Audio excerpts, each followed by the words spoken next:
Okay, today's topic is load analysis, electrical diagram, inherent dangers, and avoidance of deleterious consequences, and active and passive safety measures. Okay, so these are the topics we are going to discuss today. The first one, load analysis.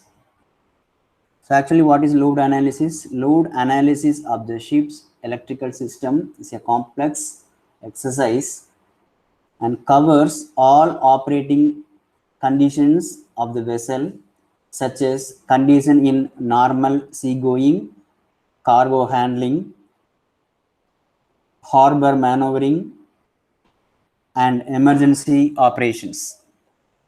What is meant by maneuvering in your ship term? Harbor maneuvering.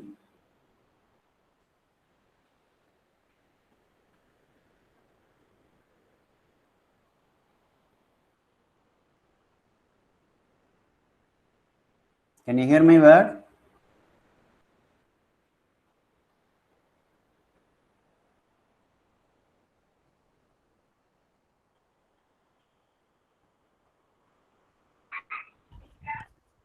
Sir, Can you hear me?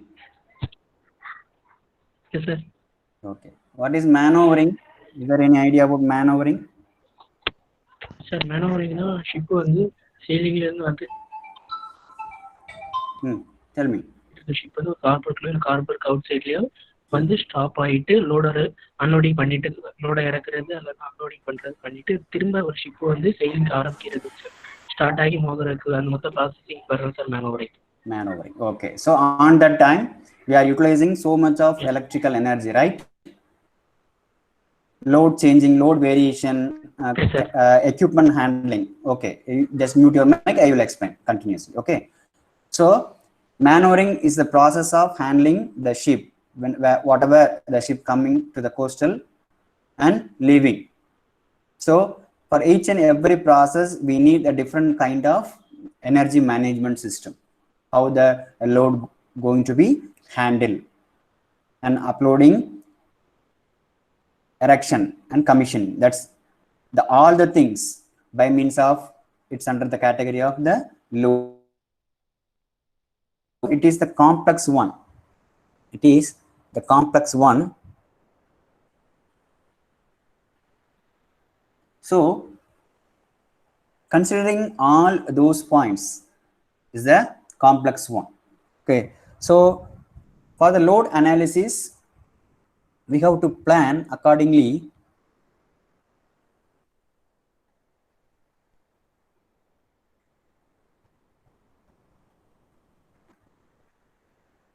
So before that, we should know the dimensioning of the electrical network.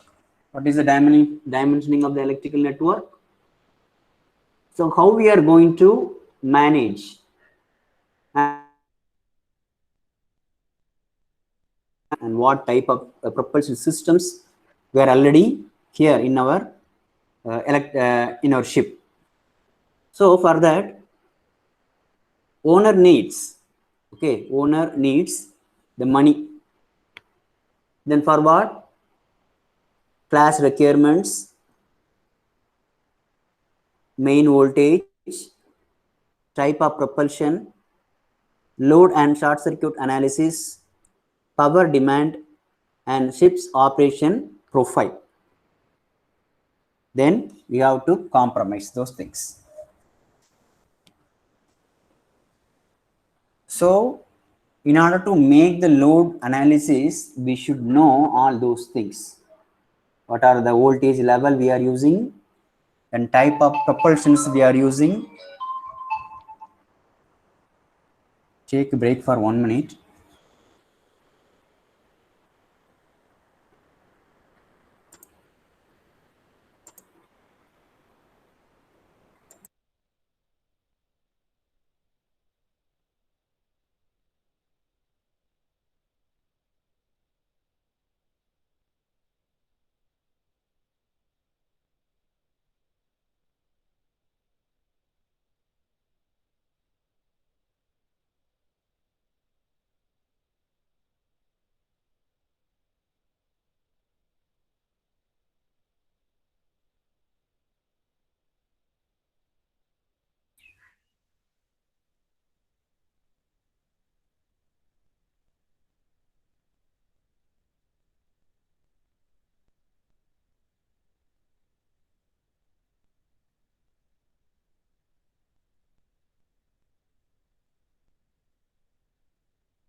Okay, continuing. So to know the load analysis, we should know what type of load, what type of voltage, what kind of voltage we are using, and what type of propulsions we are handling in our ship, then operating profile of the ship, then the power demand, actually what the demand we are going to, we need actually to operate the system in a proper way, that all those things we need for the what purpose? Load analysis purpose. Okay, so in order to make the analysis, yes, not only for the load analysis, if you want to take any analysis, you have to completely study the profile of the particular system. That's all. That is the thing. Okay, you have to completely study the profile of that system. That's all. What are all the things we need actually to analyze the things? To analyze the things. Generally, we are mentioning the dimensioning of the electrical network. So, in order to make the load analysis for the electrical network, we should know the type of voltages, type of propulsion systems, electrical profiles, power demand actually we are going to need, and the open and short circuit analysis. If the short circuit occurs, means what will happen, what amount of current that will flow on the short circuit loop. That thing we are going to know. Then that's all about the load analysis. Just what is load analysis? It's nothing but the thing what we are going to analyze. That's all. Already in our first line, we are saying that it is the complicated one. It is the complicated one. The pure electrical engineer only going to deeply analyze the analysis purpose. We have the separate subject for the power system analysis. Okay, it's a complicated one. By means of the mathematical iterations, they are going to analyze the demand and analyze the voltages and currents, whatever it may be there, according to the power demand. Okay, that is a separate one. That's why we are saying here as a complicated one. So we should know actually what is load analysis. So as a marine engineer, we should know the kind of voltages, the kind of propulsion systems. All the things are related by means of the electrical quantity. So in our propulsion system also, pumping house also, oil blitz centers also, and all other needs are handled by means of the electrical equipment. So we should know the ratings and demands of the electrical network. That's all. That is the load analysis in our point of view. Then electrical diagrams. What is meant by electrical diagrams? Okay. So it's a line diagram is generally depicts the following.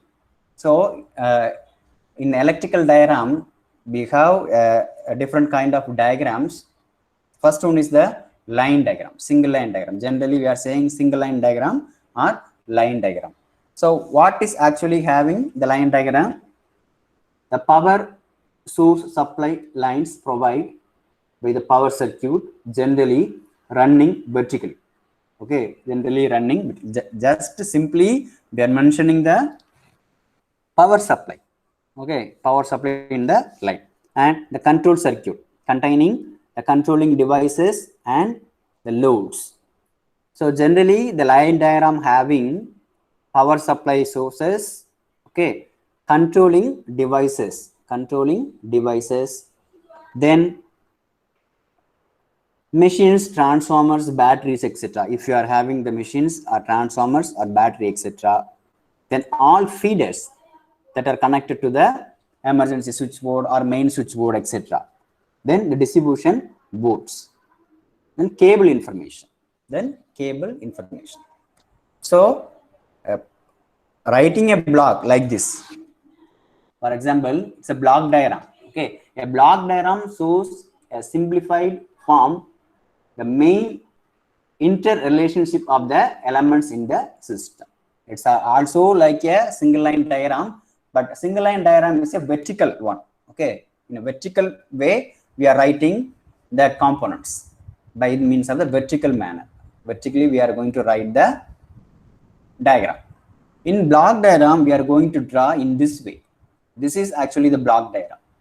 These block diagram one by one we are going to draw, means that is the single line diagram or line diagram. Okay, if this block is drawn by means of the vertical manner. Okay, so in the diesel generator, and below that main switchboard, and below that 680 volt 400 volt transformer, one by one we are drawing the box and connecting those box by one single line, means that is called a single line diagram. If you are drawing in this way, what I am showing here, means that is the block diagram. Actually, the block diagram, what are all the things having? We are having the same thing. The power supply we need. Power supply we need the main switchboard. From the main switchboard, where it goes? Motors. Okay, directly to the three-phase motors. Or if it is the reduced voltage, means we are going to use the transformer. Then it goes to the auxiliary switchboard. Then the reduced voltage level motors. Then from the emergency generator also there, the emergency switchboard is there. That is also connected to the concerned motor by means of the changeover switch. By means of the changeover switch. So what is actually in our ship? Okay, in which way it is flowing? Okay, in which way it is flowing from where to where? From generator to load, or emergency board to load. Where the changeover switch is present, that the things we are demonstrating, means that is called the block diagram. So first one is the single line diagram or line diagram. Second one is the block diagram. Then electrical system design diagram. Okay, electrical system design diagram. So after constructing the block diagram, suppose after we are constructing the block diagram, we have to design where we have to place the particular element, where we are going to place the particular element. That thing we are going to design by means of electrical system design. So what is in that? Just take out to zoom in order to clarify.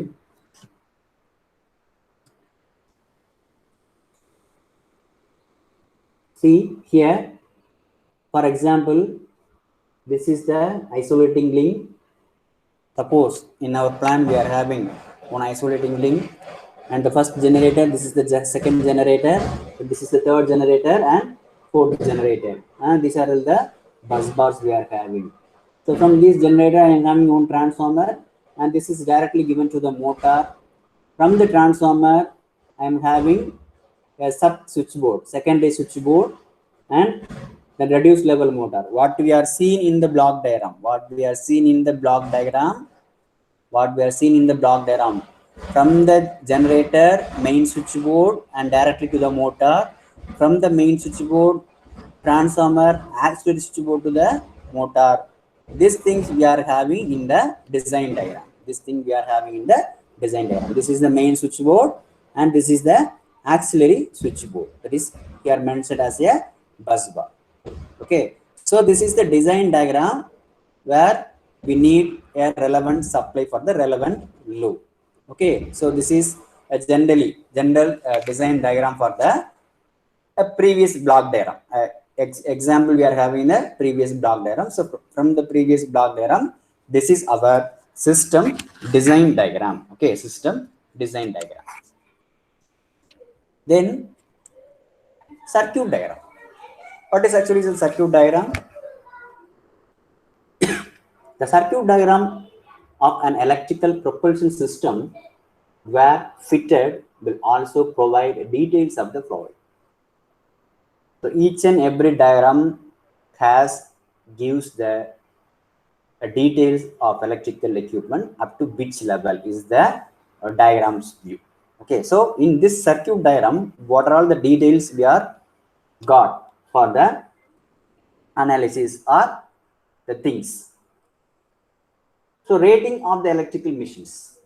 So in the block diagram, we are just only mentioning it's a generator, that's all. Sometimes we need voltage level, that's all, a 440 volt generator. But the current rating, the power rating, that are all the things we are mentioned in the circuit diagram only. So the rating of the electrical machines are transformers. Then cable information such as insulation type, size, current carrying capacity. So in the circuit diagram, we are mentioning the current carrying capacity of the wire, that what type of insulation is placed on the wire, and the remaining cable information. Okay, the remaining cable information. Okay, what type of conductor it actually it is, whether it is aluminum conductor or copper conductor, that's all. So in these things we are studied in our electrical cable subject. In the subsequent subject, we are having the electrical cables installations. So from that point, we are studying all those things: insulation type, cable information. What are the cable information actually we have? So from the cable itself, how we should know what kind of insulation is providing, what temperature level is it will sustain, okay, to maintain the demand. So all those things we are going to study in the subsequent subjects. Then detail of the circuit breakers and fuses. So this is the main thing. For the protection purpose only, we are using the circuit breakers and fuses. So we should know at what amount of current the circuit breaker can trip off and the fuse can burn. Okay, the fuse can burn. So the current rating of the circuit breakers and fuses, that we are going to mention in the circuit diagram itself, and the instrumentation and protection devices. So apart from the circuit breaker and fuses, we are going to use some of the meters and some of the relays, etc. So at what rate and what range and what rate we are going to use the protection devices and the meters. Then the earth fault indication and protection systems. That is the main thing. Earth fault indication system. But in which fault it's occurring actually on the system, electrical system. The things are mentioned in the circuits diagram itself. Okay, circuit diagram itself. So where we are going to indicate the earth fault system. Okay, so which wire, suppose it comes to ground, means then the circuit is response to the earth fault protection. So where I have to place the earth fault indication system, that is we are going to mention in the circuit diagram itself. So generally circuit diagram means the devices we are going to mention: switch, fuses, transformers, motors, boards, etc. All those things, what are the electrical systems they are having, all those things we are going to mention in this diagram with a detailed description, So this is the circuit diagram actually. This is the circuit diagram actually we are going to use. So here we are using the main switch. The main switch is directly go for the motor actually. The main switch is directly go for the motor actually. And from the main switch we are using the transformer. From the transformers also we are going to use some of other motors. So this is some of the circuit diagram. Okay, this is one of the circuit diagram. Then what is wiring diagram actually? What is the wiring diagram actually? So where we are going to use the switch, okay, where we are going to use the switch, where we are going to use the main board, where we are placing the electrical machine, how many switches we are going to use. Okay, so all those things are mentioned in the wiring diagram. Circuit diagram is mentioning the component by connecting a single wire,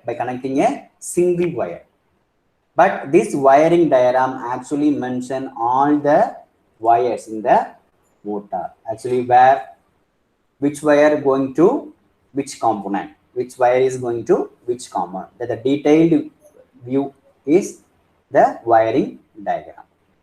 So this thing need not to study thoroughly. Okay. For one system, you should know what is wiring diagram, what is block diagram, and what is the circuit diagram. Any one concept, if you are taking a motor starting concept or a single room wiring, a single room. For example, you can take any system to demonstrate what is actually the block diagram, what is actually the circuit diagram, what is actually the wiring diagram. So if you will come to class, I will explain for the single system what is actually, how we are going to wire the system and how we are going to draw the circuit diagram for the things and the block diagram of the system. Okay. So this is the general thing we have to study in the examination point of view.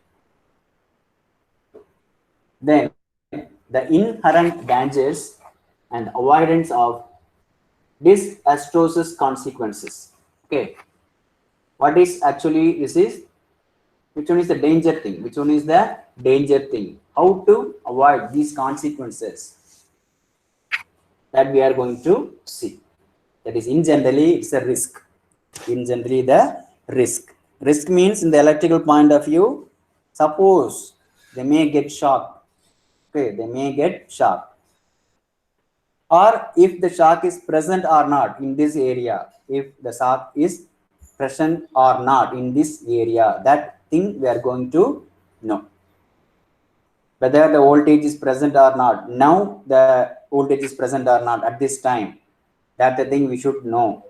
Okay, in the risk point of view. So, International Maritime Organization defines the risk as the combination of the frequency and the severity of the consequences. Okay, the combination of the frequency here in the sense the subsequent operation. Okay, the subsequent operation, frequency of operation, like that.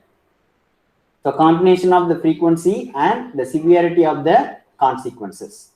In other words, risk has two components. Okay, risk has two components: likelihood of occurrence and severity of the consequences. Okay, so in which way it will occur and what is the severity and what is the severity. We already know that the hazardous area, okay, the hazardous area is most dangerous in the safety point of view. Okay, in the hazardous area, yeah, we should know that is the, in the point of view of safety, it is dangerous. A hazardous is substance, situation or practice that has the potential to cause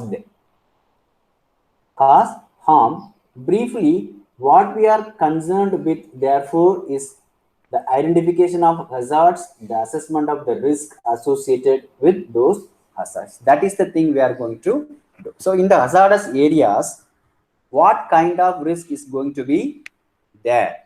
That we are going to analyze.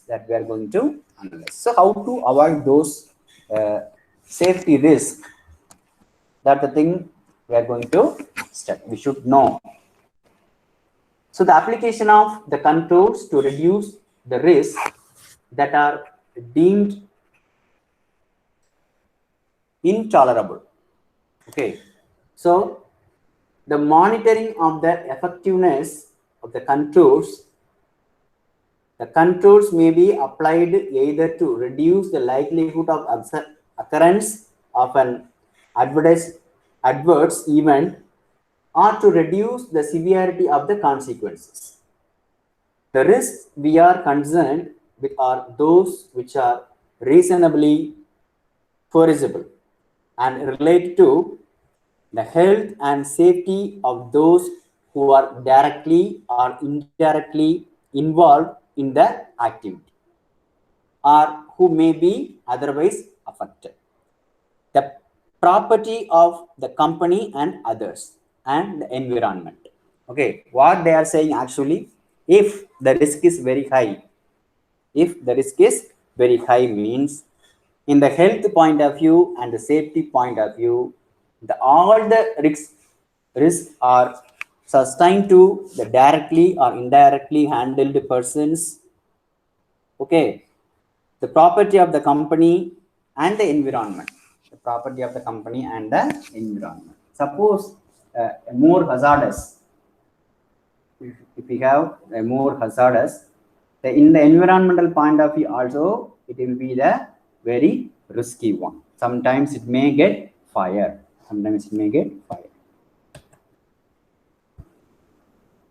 Then generally in the block diagram oriented, the risk management process may be summarized by the flow chart below. So these things need not to explain all those things. Just you going to study this thing. That's all. In this way, the risk is going to be maintained. So what the things we are going to do first and what is the next? That is the flow chart. So in the risk management point of view, what are the things we are going to do in the circulated manner? That the things they are discussed here. Okay, they are discussed here. Then this is the safe distance for the HV systems. Suppose in the safety point of view, we are knowing that some of the voltages having a more amount is up to 6.6 kilovolts, sometimes 11 kilovolts, sometimes 22 kilovolts, sometimes 32 kilovolts, according to the transmission systems. If you want to handle, if you want to handle those supply, or for the maintenance purpose or for the safety purpose, we should keep the distance to monitoring them. Okay, to monitoring them. So what is the distances? It's up to 6.6 kilovolt means 2.5 meters, that is 8.5 inches distance we have to maintain. Why? Because if the voltage is heavier on the conductor means we have the more area of electric field intensity or magnetic field intensity. Okay, especially magnetic field intensity is somewhat high when the voltage of the conductor is more. So according to the voltage, the distance you have to maintain is given in listed below, given in the list. Okay, for the 11 kilowatt, some 2.59, the 32 kilowatts 2.64, then 33 kilowatts 2.74 inches. That is a safety distance we have to maintain when we are go for the HV system, high voltage system. Then what are the passive safety measures we are going to follow? What are the passive safety measures we are going to follow? This is the highest level of safety for personnel when all systems are in normal operation. When all the systems are normal operation, what is the actual safety measure we are going to follow? That is the passive safety measure. Okay, so avoiding failure is therefore a primary goal. The basic design philosophy of the electrical system must, when built, according to SOLAS requirements. The classification rules, regulations, or standards have an inherent ability to withstand stresses generated externally and within the system. So what is actually the system should have? It should withstand stresses generated externally and also within the system. The ability must give particular function, for example, a power supply of a pump, okay, a defined quantity or reliability level. The level is reached through correct system design, application or use of suitable equipment, correct rating and correct installation procedure. Some of the passive measures are, first one is the component quality and reliability level, protection against enormous operation, the maintenance, then personal protection.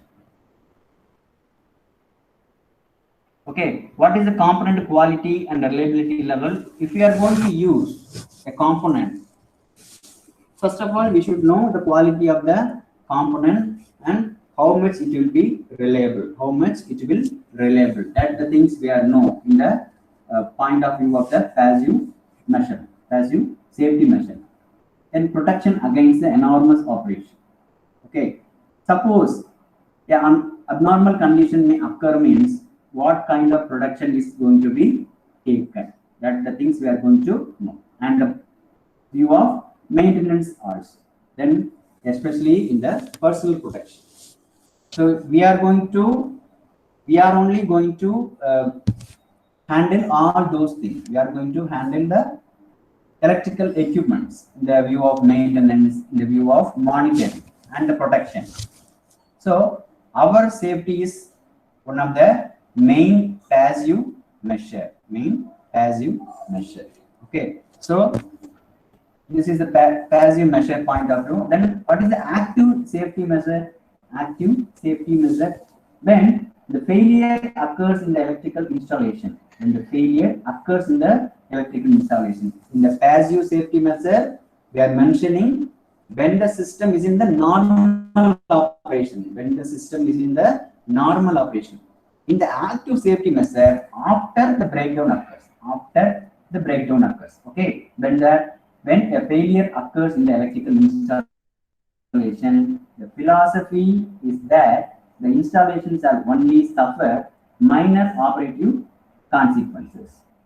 Due to any single system failure, measures are also to be taken to limit secondary effects from any system failure to a minimum. So the consequences should be minimum in this case. The consequences should be minimum in this case. Okay. The most important measure adopted to fulfill these requirements are as follows. First one is the redundancy requirements. What is actually redundancy requirements? Essential users, important users. Okay. So for what system, how many persons we are going to implement to monitor or to maintain the system? That is the main point in the safety point of view. Okay. If the space is somewhat less, for example, if the space is somewhat less means that 10 people is handling the particular system is somewhat dangerous. On that case, the 2 people or 3 people is most enough to handling the particular system. The well-knowing persons, that is the thing. Okay, so the essential user and the important user. Then the circuit protection. Okay, the circuit protection. How we are going to protect the circuit? Especially in the short circuit point of view, we are going to list it out in the table how much of amount. Okay, how much of amount and what is the minimum clearance we have to make. What is the minimum clearance we have to make? Suppose we are using a 3-phase supply means, we are going to use some distance for transmitting the energy each and every phase. Transmitting the energy for each and every phase. That's the thing we are going to see in the safety measure point of view. Okay, then the overload. So what the amount of load is actually having. If we have any overload, we have to monitor those things also in a little bit manner. Okay, then loss of system voltage. So according to the load variation, the system voltage may get lost. So what the amount of loss? That's the thing we are going to monitor in the active safety measure point of view. So these are the things we have discussed today. With this one, I have to wind up the class. In the next class, we will see some more topics. Yes, sir. Time is up. We will see in the next class. Thank you for watching. Yes, sir. Thank you, sir.